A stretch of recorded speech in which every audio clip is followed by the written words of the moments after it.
Assalamu alaikum. Welcome to lesson 7.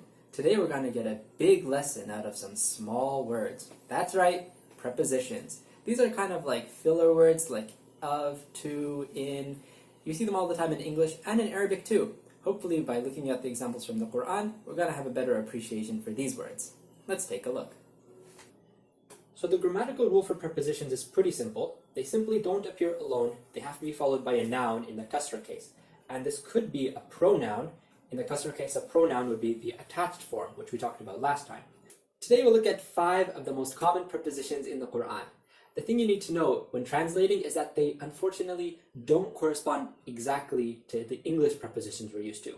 Instead, each one has one English preposition that it's most commonly translated as, but sometimes you have to be a bit creative and stretch the translation to make it make sense in your context. So let's look at these. Min usually means from. It could also mean among or part of, like when we say a quote is from a book. Here's some examples. Minan nas means among mankind.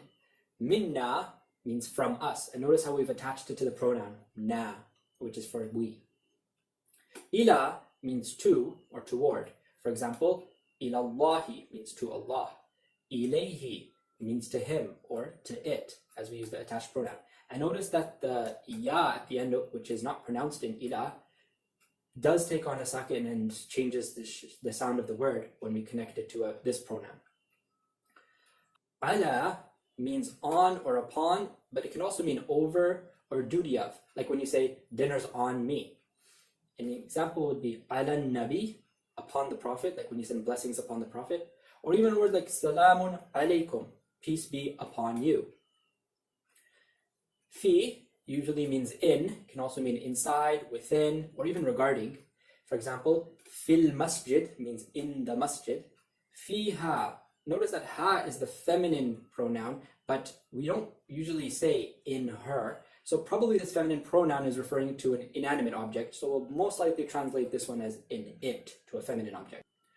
An is a bit trickier to translate. It doesn't have a most common translation, but you could say relating to. You'd also find it used to mean about, concerning, with, or from, or any other word that makes sense in your context. Examples would be amma, like the first word of Surah Naba. This is a compound word of an and ma. You can translate this as about what. Another example would be radiyallahu anil mu'mineen. Allah is pleased with the believers. And recall that the kasrah case of a plural masculine noun would have a ya saakin noon at the end, not a waw saakin. If that's not enough new words, let's look at some words for today. Al-dunyaa is actually short for al-dunyaa. It means the worldly life that we're currently in. In contrast, al-aakhirah refers to the hereafter. Now, kull is a word that means every or all.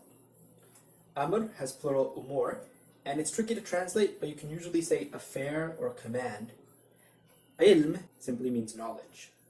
Okay, I know that's a lot of learning for one day, but you're smart, you'll get through this. There's some practice worksheets in the description below that can hopefully help you out.